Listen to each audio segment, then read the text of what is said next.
last time I was here, I think I talked a lot about resiliency and security. Didn't really talk about the company, so I thought this time I'd talk a little bit about what we've been doing over the last 5 years. Like I said, we founded Sempre in late 2018, and the whole thesis that we were going after is resiliency and security.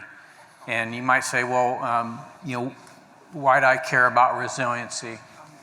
Well, my first introduction to resiliency came in watching the outcome and aftermath of Hurricane Katrina.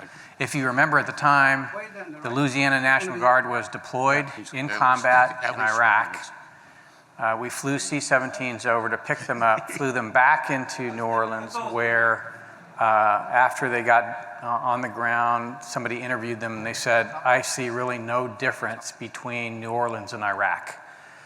Now, obviously, that's saying something, considering it's a thriving city in America that just happened to have a natural disaster.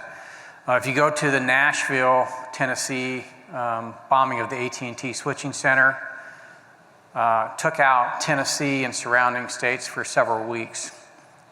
And then just recently, we had the Maui fire, where again, networks, could not rise to the challenge. When you talk to first responders, their concern often, and I have, is that the first thing that goes is the network. And so resiliency is an extremely important need for those things that are mission critical. First responders, financial, energy. If you remember back during the freeze in Texas, the grid basically failed. It used to be that the power grids were, as you brought them back up, the engineers would get on a two-way radio and cooperate to level the load and bring the networks back, or bring the grid back up. That's all automated. It's run on networks. So IoT, critical infrastructure, these are things that we focused on. And it turns out it's not really that easy. One of the biggest challenges that you have is the complexity associated with just getting telecommunications infrastructure up and running. Like an Ericsson radio has something like 1,000 settings. And so, and the reason for that is it's a very tight-knit industry. You have a couple OEMs and you have a few network operators, and that really doesn't lend itself to fast deployment. Very big deployments, but not in times very fast. Now everybody knows about cows. And we typically talk about resiliency in terms of I got several hundred cows that I can rush to an area. But that doesn't really help you if you are in the middle of a situation and you have a life-threatening emergency and the network has gone down. So that's where we focused on. And so when you start to look at 5G and you look at and kind of the slow rollout of 5G for major network operators, it hasn't really caught on. In a lot of ways, a smartphone is a perfect complement to an LTE network. So what is 5G really? Well, 5G really is a different way to think about the network. You can architect the network differently because most of the infrastructure is in software. And so that was our thesis, because most of the infrastructure was in software. Why then, in a typical O-RAN deployment, are we geographically separating that software and creating vulnerabilities that don't actually need to be there? And so our vision was to take all the software that's needed to run a network and combine it into a single node, a single device, if you will, and then harden that device. And so thinking about my vision of 5G, it's really, it turns out that private networks may be a much more appropriate use case for 5G than maybe public networks. Although we have some good 5G public networks out there, but they're still not resiliency built in because, again, as you lose connectivity to that network core, you lose that cell tower. And we just did a demonstration, Sempre with Northrop, out in Whiteman Air Force Base. And it was a flight line of the future application, something that I think 5G is well suited towards. The connectivity and the applications, everything worked great. And about midway through our demo, somebody cut the fiber to the cell infrastructure on base. All the cell towers went down in the local area. So think about that in terms of Whiteman Air Force Base. I flew B-2s out of there. we got to generate combat sorties. You're relying on this network and somebody cuts the fiber. That's a problem.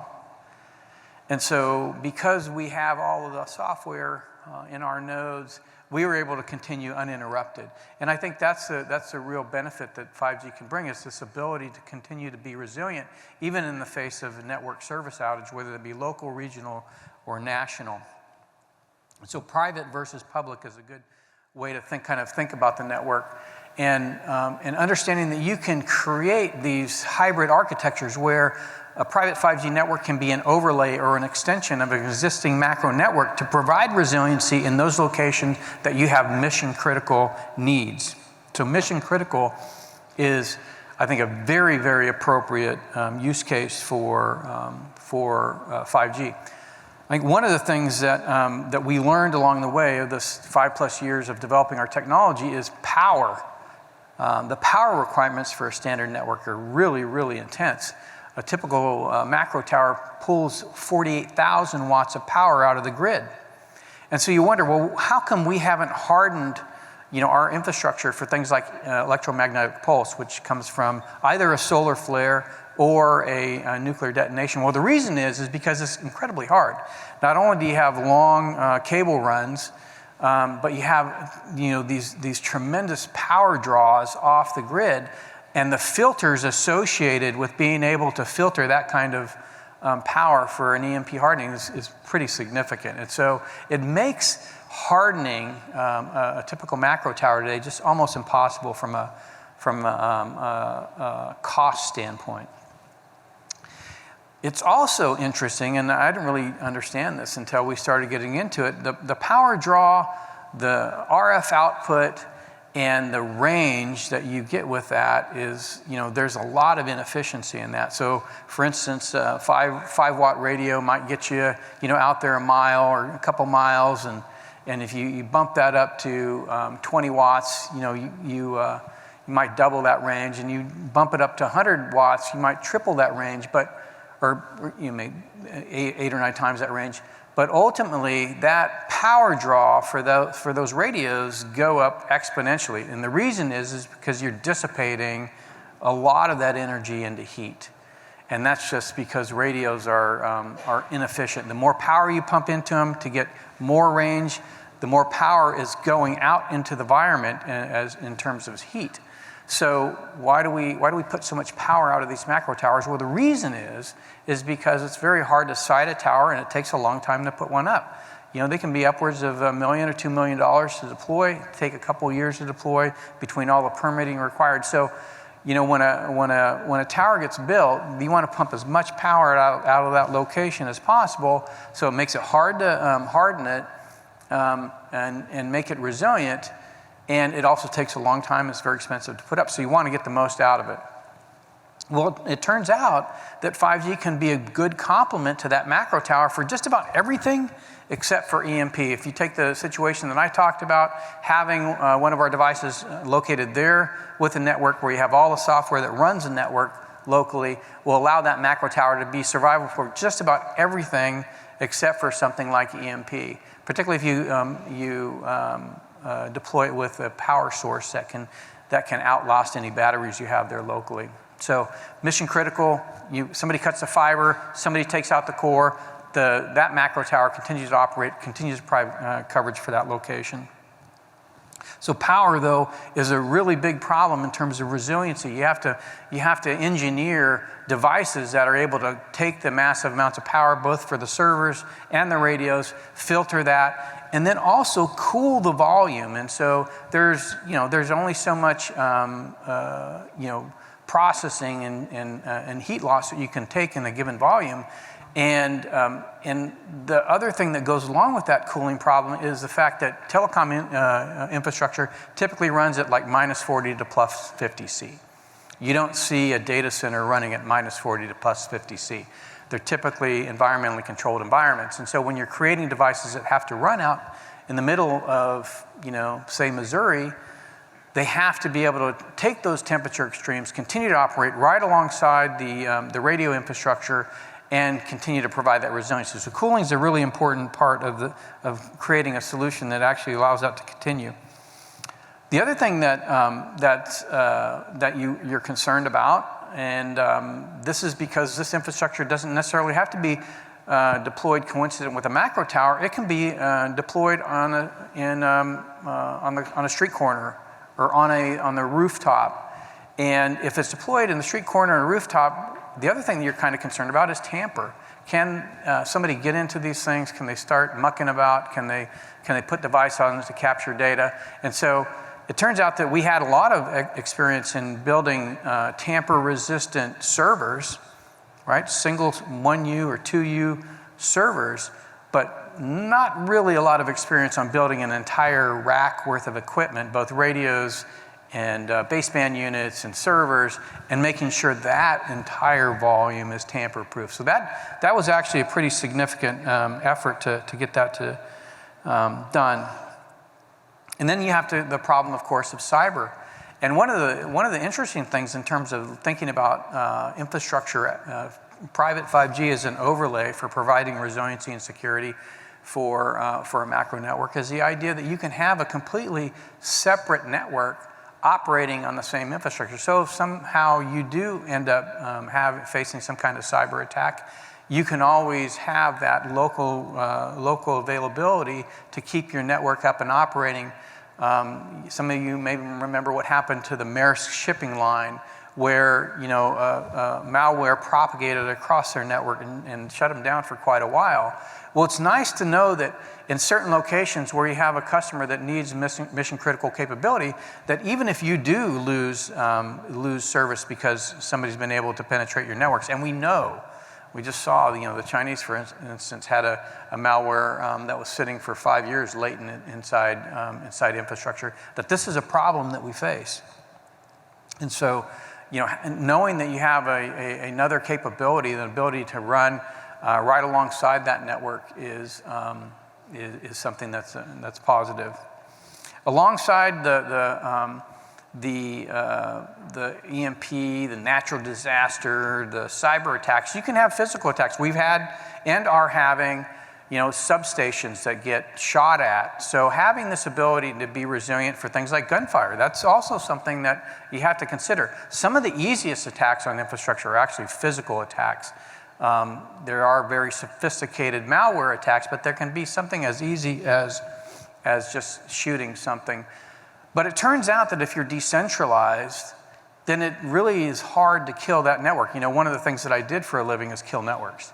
I was a primary target of the B2, and we would go in and take the networks down as part of the initial wave. But it's really hard to do when you have a decentralized infrastructure. So if you got a single network core and you can take out that data center that's running your core and take the entire network out, that's easy. But if you've got thousands of sites, each site available to run independently if the core goes down, that makes it much harder to attack, and it acts as a deterrent for somebody that would want to attack that. So decentralizing and spreading out your infrastructure is a very important component of kind of the way we look at it, network security in the military, but it isn't something that we have put into our infrastructure. Now, here's the so what. So the big reason that people have, over the years not wanted to, harden their infrastructure has been the cost.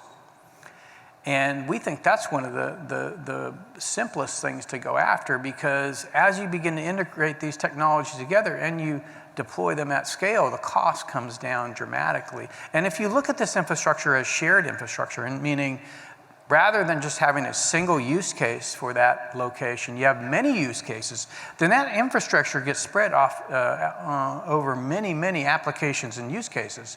Resiliency may be one use case, but another use case, maybe you want to process data on streaming video on cameras, or you want to have other IoT sensors deployed in that location and have them be connected into that network. And so for that, we actually think that pairing a 5G network in LoRa or some other wide area network that is low power, allows for long duration sensors out there that are just running on battery, maybe for years, is a good pairing between the two. And in fact, we think that there's going to be some interesting capabilities as if we can bring those two capabilities together. So 5G and LoRaWAN on a single device allows you to do things. For example, you could have, and we've used these LoRa cameras, you may have seen them. They have, very low level motion detection locally. It's kind of like a trail cam, sends a picture over the LoRa network. It's really, really nice use case. But what if you want streaming video out of that camera? Something happens and you want that camera to come on and connect to a 5G network. Well, wouldn't it be nice if you had those two modules available in that single device, a LoRaWAN and a 5G. LoRaWAN for long duration, low power, stick it out there forever, and then 5G meant I need to turn that on and get streaming video.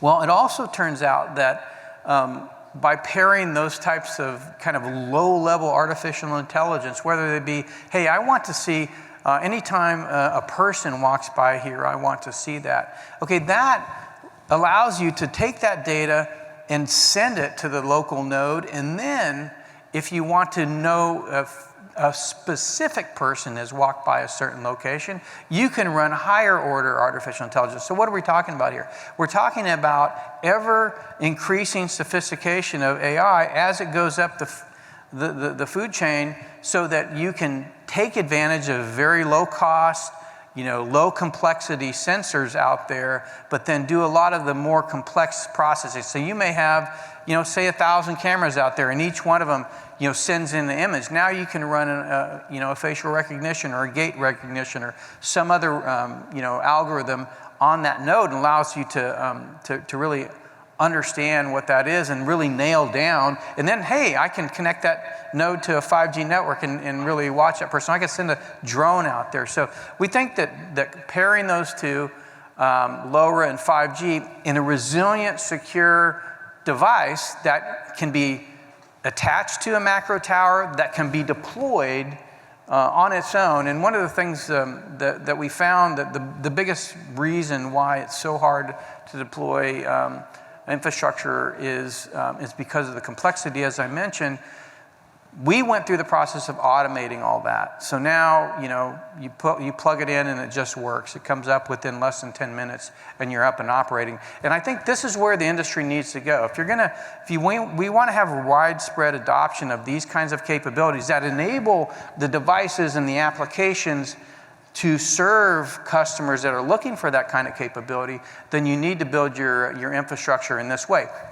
The beauty of this is it does not force you to have to rebuild your networks. This is an add-on capability, and if you add it on at scale, it can be quite affordable. So thank you for the opportunity to come and talk to you about what Sempre does. If you're interested in our capabilities, we're looking for partners. We're looking for partners on devices. We're looking for partners in software. And our website is sempre.ai. That's SEMPRE.ai.